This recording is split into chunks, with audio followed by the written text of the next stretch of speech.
Good evening. Namaste. The divine within me recognizes and honors the divine within you, for we truly are one. So we come together tonight in this oneness to feel, sense, and know God's amazing grace. For it is here and it is present always. And as we put our consciousness and awareness on this now moment, we get to experience the deliciousness of it. And so that's what we're here for. So let us start by our gong. We'll do it 3 times. Each time it's a Buddhist tradition. Each time we hear it, let us bring us into the now and follow our breath.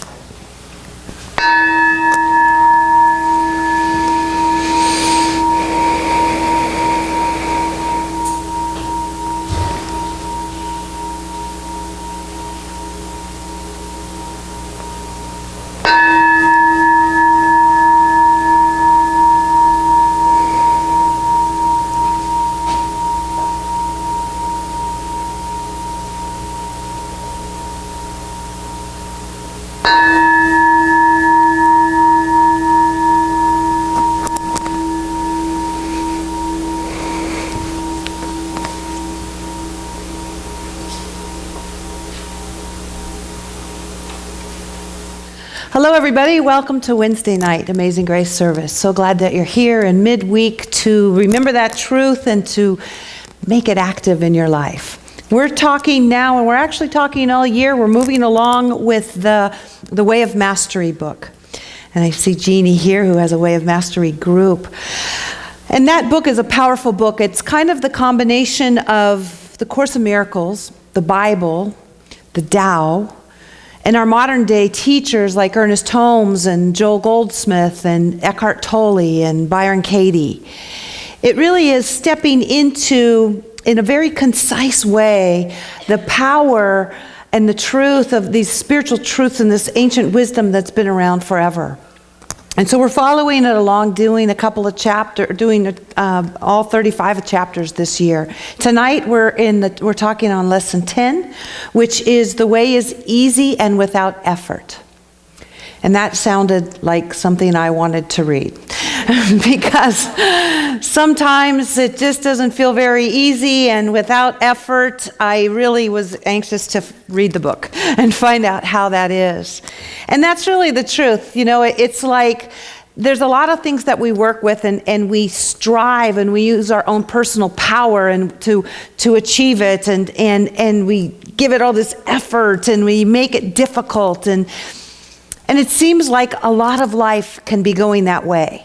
Because we come really from a time where it was you can do it, just do it, make it happen, and all of this, you got to think this way, and you got to act this way, and you got to catch yourself thinking this way, and it's just all of this effort to do.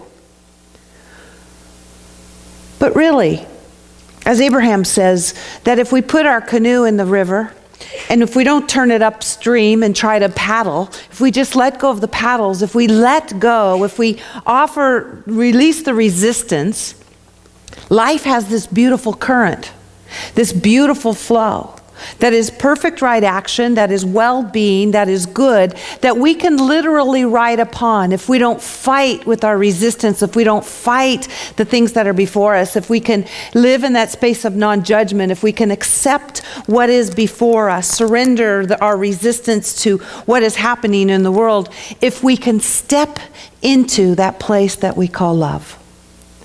And that was the answer of this chapter. That living with ease and without effort comes from living in a place of love. Because love is a causative motion. The stuff that's happening in this world, the stuff that we're seeing, is the effect. It's the end product of something of thoughts, of beliefs that have been set in motion. It's the manifestation that's already done. But love is a causative motion. It's, as we talked about earlier in some of our earlier chapters, love transforms all things. If we step into that space of love first, if we move our whole being into that place of love, the outside world, the manifestations and everything around us is completely different. And so it is with ease. Because it is as if we are taking our hands off the oars and we're riding the boat, because we're in the current of life is the current of love. In that space of love, we offer no resistance. In that space of love, our heart is open, our mind is open. And so it's with ease and it's without difficulty. Because love transforms all things. It's that part that goes before us to make the crooked places straight, as the Bible says. And so I wanted to share some quotes with you from Abraham. Abraham, for some of you that aren't familiar with Abraham, is that entity, or it's that wisdom that Esther Hicks calls Abraham, that moves through her when she's connected to her higher place. And it's powerful. And Abraham said this, it says, hard work is not the path to well-being. Feeling good is the path to well-being. For you don't create through your actions, you create through vibration. And then your vibration calls action from you. So that is like stepping into love first. You know what it feels like. You know what it feels like when you're in resistance, or you're in anger, or you're in forcing, you're in making it done. Everything is difficult. But when you step into the vibration of love, when you step into that, things are attracted to you. They start happening around you. The vibration of love calls to you and calls from you, if you will, the action that is necessary. But if we don't shift our vibration first, if we don't raise up into that higher consciousness first, if we're in difficulty, if we're in challenge, we're in trouble, we know how difficult it is to really do anything. And action is difficult from that place. But when we step into that high vibration of love, then the action unfolds. It's with ease. It unfolds naturally. Abraham goes on to say that if your desire is strong enough, it doesn't matter what your beliefs are. If you have a desire that is strong enough, the desire will be the dominant vibration, and it will override any other vibration that you have. If you have a desire strong enough. How often have we tried to make a change or a shift in our life, and we try to go in and figure out everything that we're doing wrong, all the beliefs that we've had, all the thoughts that we had, and everything that is wrong so that we can change it. We go forth in our life trying to figure out how we're going to change it. But if our desire is strong enough, it is more powerful than any belief or any thoughts that is within us, because our desire has that vibration of the Most High in it. Desire is God in action. Desire is the activity of God. It's connecting, because we desire good, and God is good. We don't desire bad. We desire good, and desire, and it feels good, and it's well-being in action.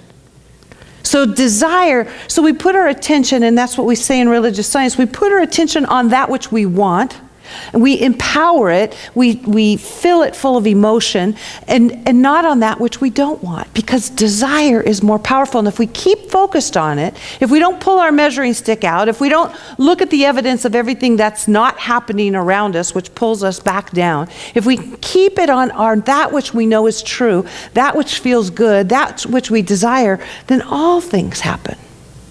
There's a whole chapter on desire that we discussed earlier. Abraham goes on to say, you don't have to work at being in high vibration. That is natural to you. You're made of high vibration. But you do have to stop holding thoughts that cause you to lower your vibration. It's a matter of no longer giving your attention to things that don't allow you to vibrate in harmony with who you are. Sometimes we think we have to raise our vibration. We've heard that. We have to raise it. But Abraham says we don't have to raise our vibration. We already are it. We are the glory of God. We are made in the manifestation, the image, and the likeness of the highest vibration that is. It is who we are. It is running through us. It is vibrating us always. What we are doing is we're focusing and we're putting our attention and we're lowering our vibration through our thoughts and through where our focus is and what our attention is. So if we can simply shift our focus and our attention to that desire, to that which we know feels good, to that which we know is God, if we shift it and we hold that truth, then we're no longer putting into our field, if you will, things that will bring us down.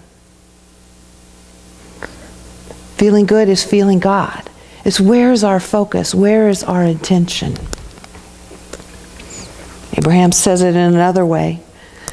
The universe does not know whether the vibration that you're offering is because of something you're observing, or something you're remembering, or something that you are imagining. It just receives the vibration and answers it with things that match.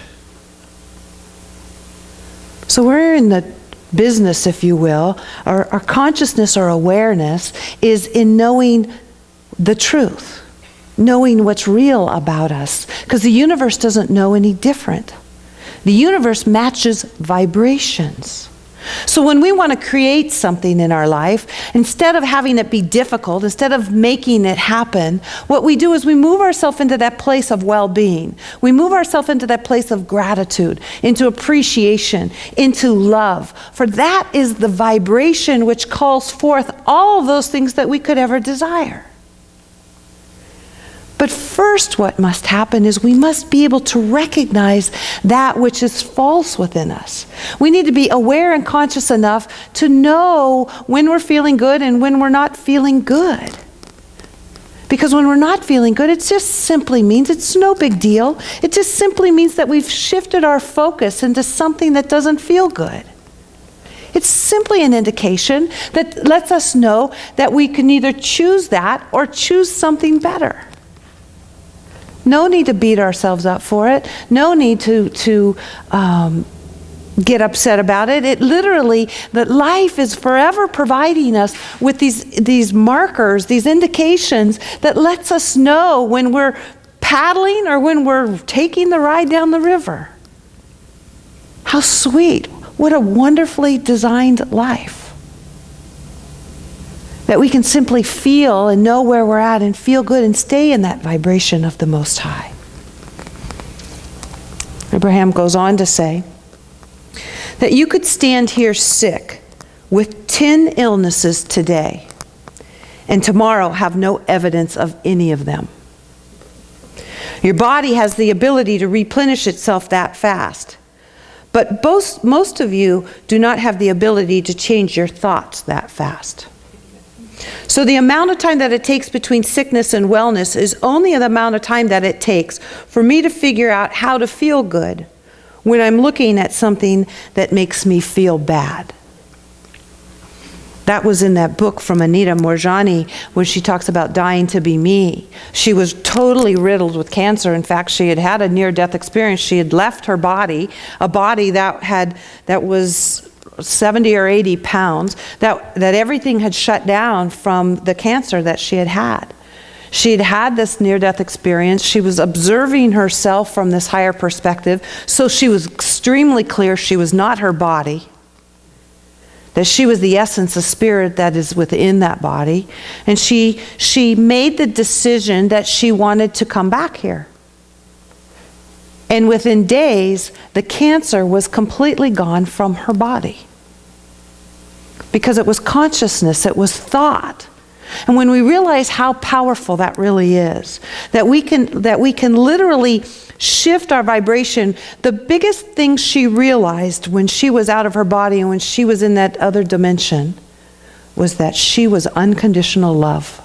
That she was made in the image and likeness of love, that she was unconditional love, and that is who she was, and she was to live fearlessly and to never fear herself again.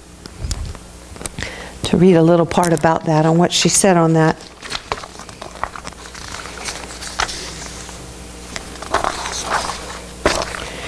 She said, I came to understand that at the core, our essence is made of pure love.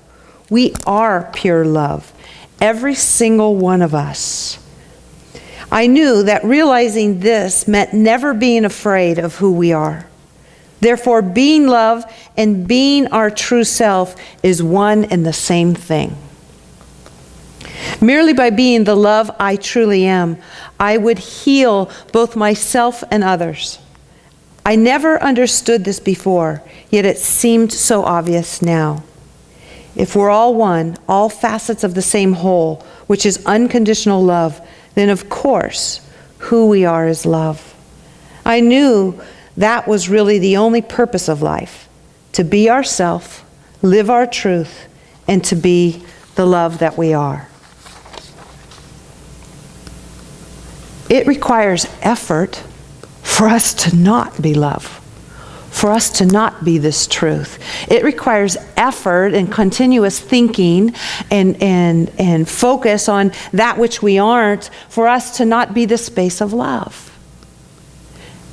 As Reverend Michael Beckwith says in one of his statements, it's never about getting. We're not trying to get something from the universe. We heard that in our reading too. It's about letting. It's about allowing that which we are to flow unobstructedly. I woke up at 5:30 in the morning a couple of mornings ago with this thought that was just pounding in my head that said, all challenges are simply challenges in perception. We talked last week that all events are neutral, that we place the value on our events. We're the one that makes it good or bad, or we give it meaning, or whatever it is. The event itself is neutral. That there's as many perspectives on occurrences and events and experiences as there are individuals that can think of them. That there's not one hard, true answer to anything that occurs or that happens with us, that we place the value on it. So any challenges and anything that we're experiencing in our lives, we've placed the value, we've given it its meaning. And all counseling and all shifts and everything that happens when we recognize that we're not feeling good right now, every time we feel better or feel healing is simply because we have chosen a new way to look at it, a new perception. All challenges are simply a challenge in perspective. And all healing comes from shifting into the perspective that all is good, that all is God. Shifting into the perspective of non-judgment, of accepting what is, of knowing that nothing really outside of us can hurt us. In the Way of Mastery, it talks about that.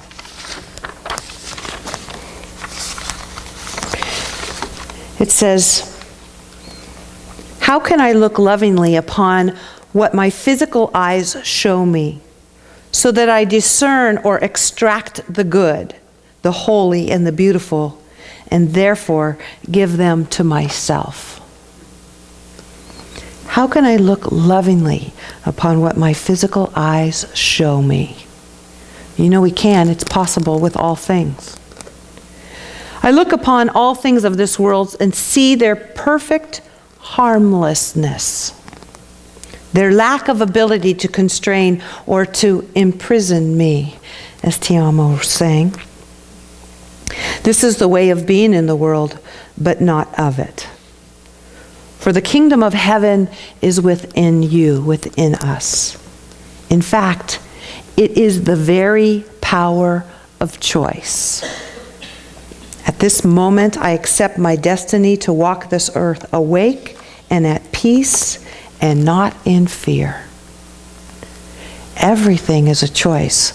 The power of heaven, the kingdom of heaven, is a choice, is the power of choice. What are we choosing to see? Where are we choosing to hang out? For all things, as the Course of Miracles says, the miracle is a shift in perception. How powerful that is. So life really is designed to flow. It's designed to move with ease and grace. It's designed to not have resistance. It's designed to be love. And we have been given the greatest gift that's possible, The greatest gift of all gifts. We've been given the ability to choose. And we've been given the mind that can see the perspectives and the different choices and can use our mind to choose to make a new choice. For love transforms all things. So this is a journey of awakening, of choosing to be awake, of really knowing at a deep core level of our being that life is good, that life works, that God is good. And that at any time I'm not feeling it, I can make a new choice. I can choose and continue to choose until I feel better, and I feel better, and I feel better, and I feel better. I can play with my perspectives, I can reframe it, I can look at it as many different ways until I get back to that place of feeling good and feeling God. Until I can see it from the vibration of the Most High, till I can clean out from me all of those things that are fogging up my good, that is flowing through me, that is who and what I am, that is that pure love, till I can stand, as they say in the way of Master Lee, fearlessly of this world. I can relinquish this world because I know that all that I see in the world is the effect, and love is what I set in motion, which creates brand new worlds and brand new effects. So I give no power to that which has already been created, because I walk in a world that is creating from a space of love and transforming each and every moment. Each step, each sense of love is brand new and a brand new world. That's the power of this teaching, the power of this way of mastery, the power of our spiritual journey, the power of remembering the truth of who and what we really are. Made in the image and likeness of pure God, pure love, flowing unobstructedly always. Let us choose that. Let us turn within together.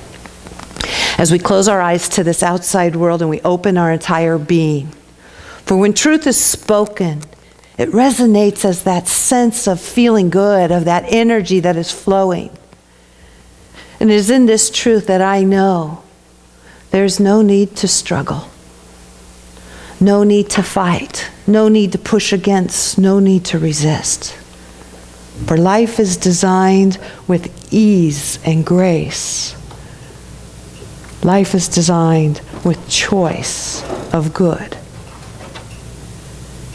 Life is designed to move and to flow and to attract unto us, not for us to use our effort to make it happen, but to be that space of love and have life be called unto us that good.